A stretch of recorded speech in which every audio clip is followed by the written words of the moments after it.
And he's back. Let's wait for his camera to be set up, and he's back. No. You guys hit a button and I had no sound, so I took it. I took it on myself to took it upon myself to fix that. Yeah. Well, you were here the first time. Did you have sound the first time? And until it went, when you introed everybody, then when you started talking 30 seconds ago, nothing. It was, yeah. Well, hopefully that doesn't happen again. Doug Gottlieb, the head coach of UWGB men's basketball, joining us on Inside Wisconsin.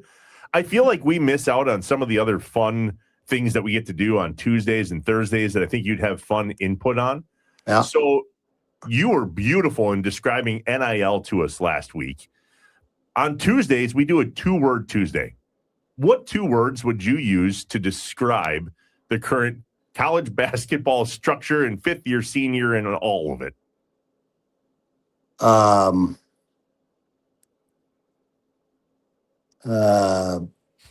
Completely confusing. That's a good one. Me too. I'll give you an example of what I honestly don't know. Okay, so we don't know if these guys can play or not play. I mean, so people understand, when I got the job, our old Horizon League commissioner, when we first met with her, all the coaches in the league, she said, hey, 5 for 5 is coming. I was like, well, what is 5 for 5? And she explained it. So, and then she said, roster limits are coming. These are the things that are coming. This is the plan.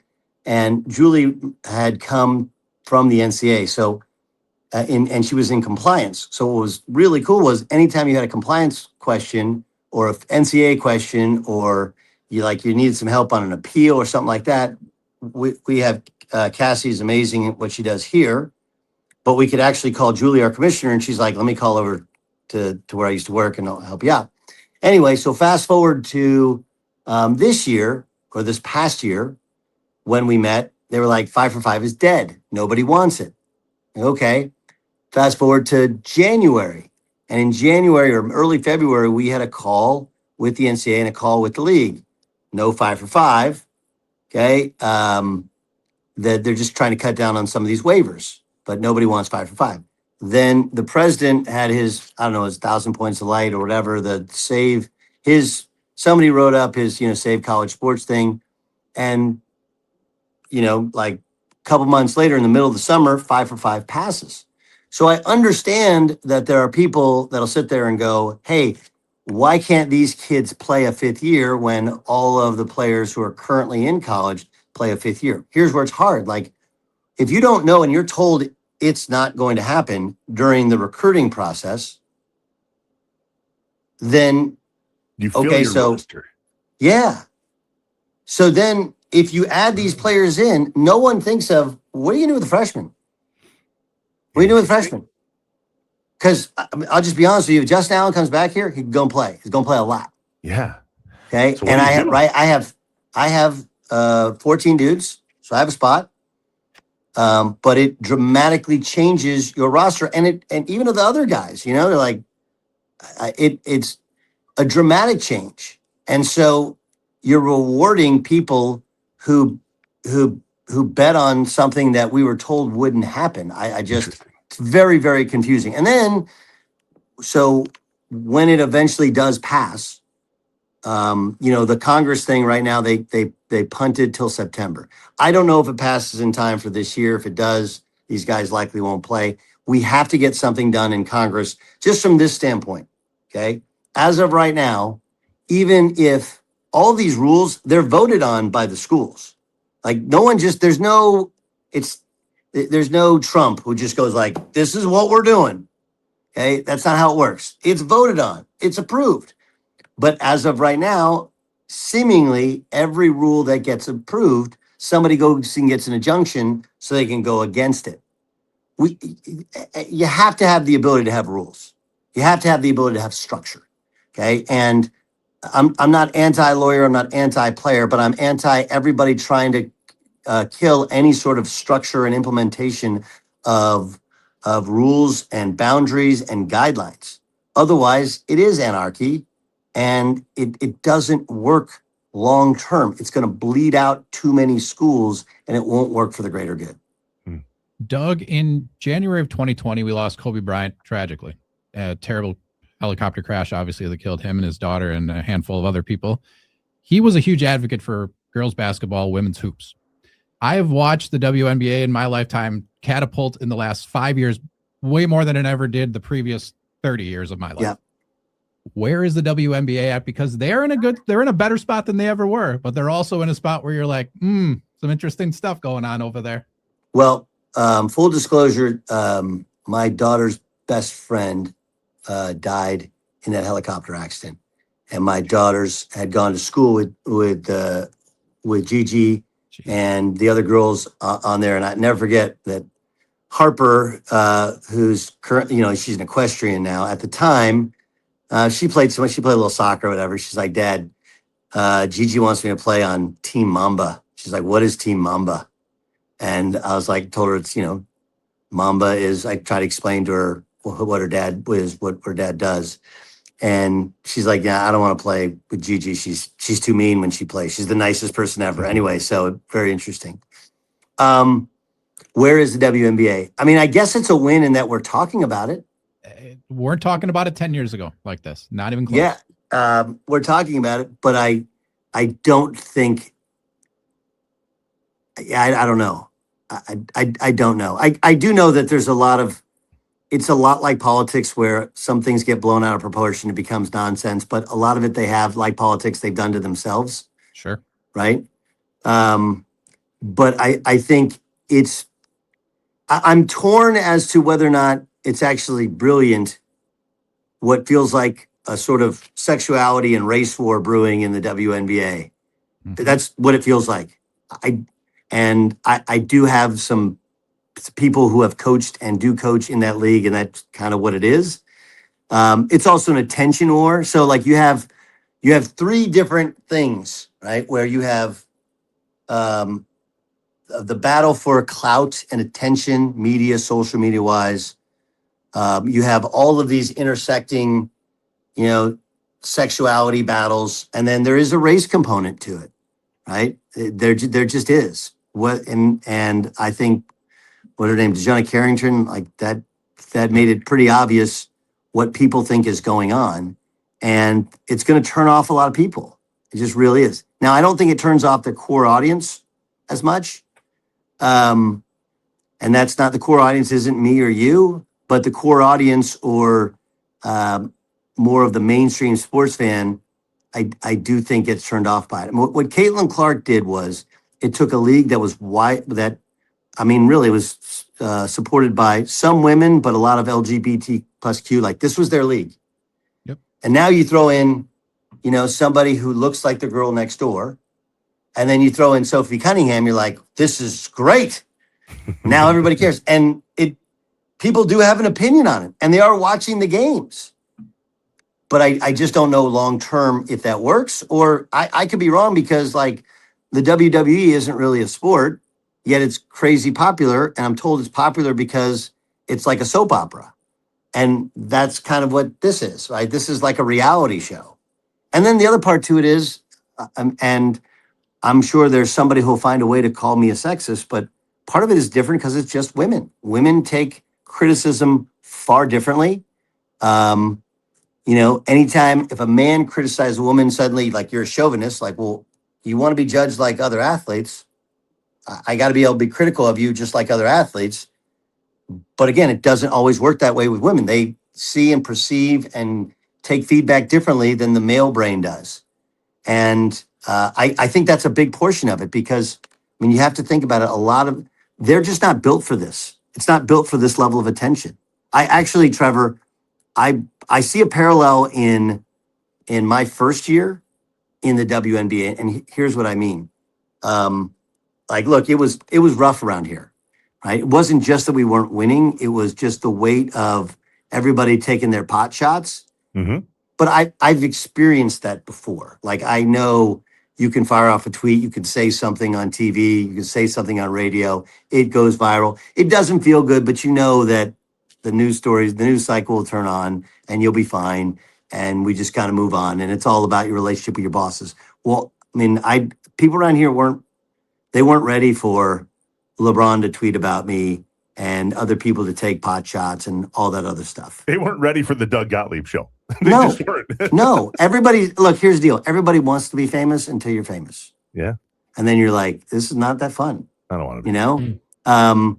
So I think the WNBA is a lot like that. All those women want attention. Okay, but if you want attention, it's not always going to be positive. It's just not. You know, I mean, that's not the way it works. You can't dictate that every piece of feedback is, because you know how, like, I know it from my own daughters. My daughters, they put out something, especially one of them puts out something on Instagram, and all her friends are queen, slay, you know, all the different words, right? But because that's the insular world of their friends and how young women treat other young women. But when you get into the world of social media, it's vicious. Because people have no accountability for saying the worst things you would never say to any human being on earth. And for us guys, like, okay, so me, I can't go back at people anymore, right? Like, it's seen as below me or whatever, but you want to blow people up. So you just kind of got to take it, and you got to learn. You got to have thick skin. And like, women are just a more sensitive sex of people than we are. A lot of them, or they haven't felt that negativity because their whole lives have been slay, queen, you're the greatest. And now all of a sudden somebody calls you a name or says you're not, and you spiral. And that, I truly believe, is what's happening. You know, because they're not ready for the Doug Gottlieb show, if you will. You know why that's true? Because all of us are afraid to comment on this out of fear of the women in our life. That's why. I've got a woman, so I'm good. I'm good. Terrified. I'm good. That's why I asked. Baby, not you. Not you. No, baby, you're perfect. I'm not speaking of, like, the reason I love you is because you're not like that. You're not like that. Oh, I get how. Not you. Gotcha. Right. Others. You just destroyed my whole argument to why I was going to defend her. So thanks. Good, Doug, perfect. Thanks. Doug Gottlieb, UWGB, joining us here on Inside Wisconsin. Doug, I kind of want to go back to the same energy from the first question we asked you about. It's a Would You Rather Wednesday here on Inside Wisconsin as well. I want to know, would you rather recruit a high school 4-star to the University of Wisconsin Green Bay, or would you rather a 2-year Power 4 bounce back with no starter experience? So Ooh. I'm thinking of like a, you know, University of Wisconsin, but it's a, you know, Jack Janicki kind of the first 2 years. He's a great ball player now, but just something that didn't really play. Hey, Jack Janicki. Yes, I get that. So maybe that was a bad one because he ended up something. But just something like, would you rather have someone who can get implemented into your program, who has maybe high intangibles as a 4-star recruit, or would you rather have someone who's played at the collegiate level and a Power 4 level, just not in game all that much for a couple of seasons? Okay, it's a really good question. In that case, you'd rather have the Power 4 guy. But here's the parts that you're not calculating. It's a good question. My answer would be you'd always take the Power 4 guy over the high school kid.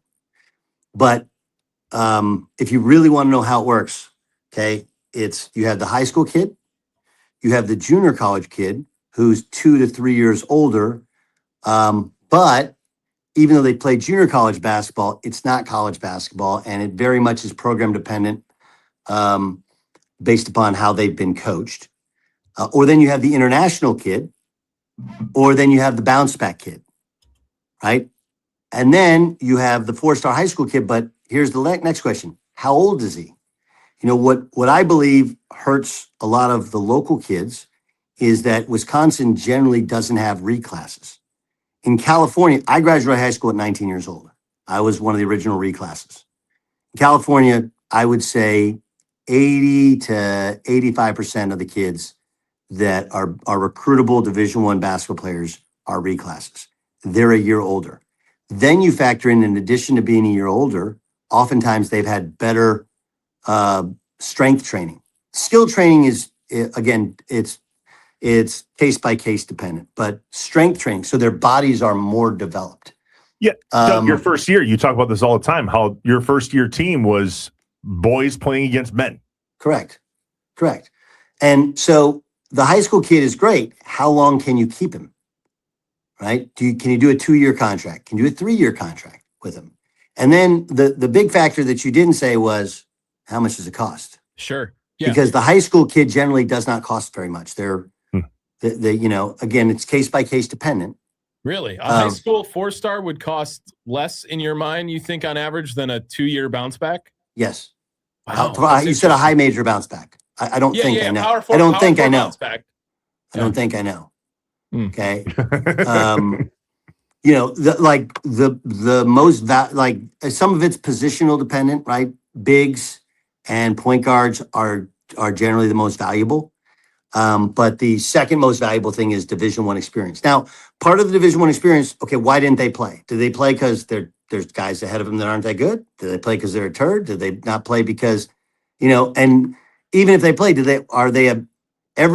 every bad team has a leading scorer, right? So did they put up empty stats?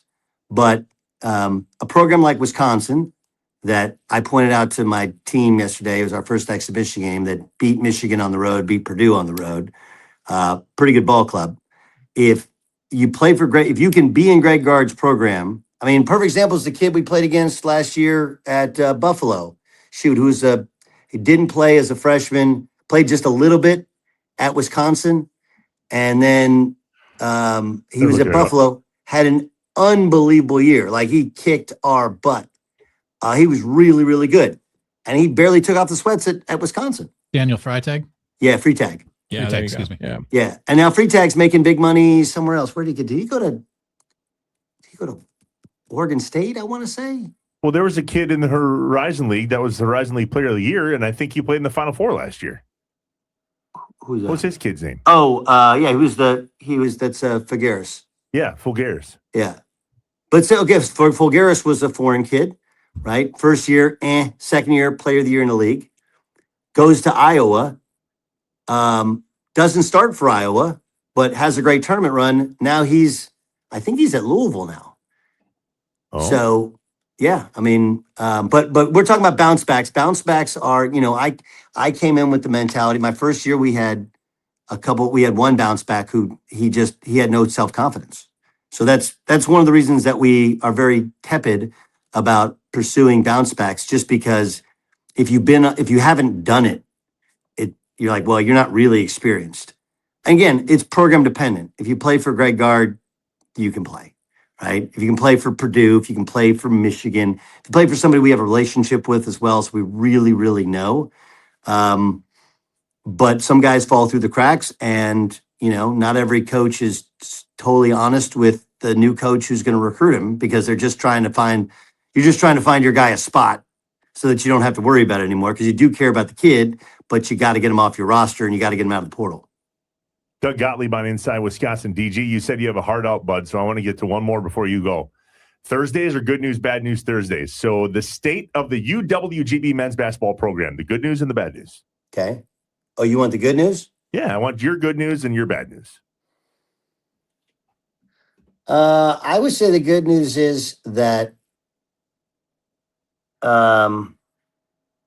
what's good news? There's a lot of good news. We have a replacement big for Jalen Overway, and he's got his I-20. Anybody knows what that is? He's got his I-20. He's got his appointment. He's got his appointment with the consulate, and he'll be here next week. So I'm really, really excited about What country is he coming from? He's Slovenian, but he's coming from. But he played in Serbia. All right, that's good news. What's the bad news? Gottlieb does not speak Serbian. There's no bad. No, none that I want to share. Okay, got it. Don't share it with the media later today. I know there's a big meet. Was that where do you got to be at 8:25? No two. We practice at 8:30. Yeah, so that's what I thought. It takes about a minute and a half for me to walk down the hallway, and then we have the media coming in. But they're not Trevor. They don't get the inside stuff from they're not. from Trevor. Trevor's I'm trying to think if I can give you another nugget. I don't know. We're fresh out of them, which is fine. Tell you what, Justin Allen coming back. Do you know that yet? I told you, if he plays if he's allowed to play college basketball next year, he'll play. Well, how about when you know he's coming back for sure? That'd be a good nugget. Yeah. Yeah, we'll do that. And isn't bad news that you're going to have to make some sort of roster move? I mean, it's just inevitable that you have a full team now, right? I know you said you had 14, but I feel like you got. I think the roster move that we would be prepared to make, if we have to make it, because there is a rule. There's a world where there's again, this is where it's super confusing. We don't know if we have to have a roster limit because the prevailing wisdom is you'll be able to take back your own players that graduated and it won't count against your roster. So we won't have to make any sort of roster adjustment. Interesting. But the roster adjustment that I would be prepared to make if I had to make it, I actually think would really help the kid in question long term. It's actually the best thing for all parties. So I really do. Like, I understand there's a cynicism to college basketball coaches that all we're doing is, trying to cheat players out of money and take money. Like, I actually do care about the kids. But you also, my job is to win games. So we gotta win games. Well, by the way, it's here's a confusing one I don't know about the rule. So, for example, we want to make our big recruiting weekend the 18th and 19th of October, right? Bring them in. Cowboys, Packers, Sunday Night Football, Lambeau Field, probably Micah Parsons' first game back. Like, that's sick. And then the next night, Marquette versus the Phoenix at the Rest Center, right? What better visit? There's no better visit at the mid-major level than that. But traditionally, I can't buy or arrange the purchase of tickets for the Green Bay Packers on an official visit to Green Bay. I can't arrange that and I can't pay for that. But why? You can't? But you can hand the kid a check? Correct. Well, no, I can't hand the kid a check till he gets here. But yeah, when he gets here, I can pay him $1 million, $2 million, $5 million. I mean, I don't have that to pay him. But if I did, theoretically, I could. But I can't get him I can't get him and his family tickets to the Green Bay Packers. That doesn't make sense. We just need some congruent rules that make some sort of sense. And we know that all the teams in the SEC are going to push the envelope and probably cheat on those rules. But we still need some form of rules. It doesn't work otherwise. And you can't make it, well, leagues can have their own rules and schools can have it. It doesn't work that way. So there is a bit of an imbalance. And the big thing is, it's kind of like the Senate, or it should be like the House of Representatives, right? The Senate meaning everybody's got an equal vote. Like, Green Bay should not have an equal vote to Madison. We just shouldn't. We don't bring as much to the table. We do matter, but we don't matter as much as Madison matters. And so once they can figure out that scale, after they get congressional approval, then we can get some rules, and we can get some rules that everybody can live by. But until then, I literally don't know. And I spend so much of my time trying to figure out the rules. We will always operate within the rules, but we'll always push the envelope of what is legal. That's it. I remember one rule. If you're late to practice, you have to run. The coach is going to make you run. So get out of here. Get to practice. See, Deuces.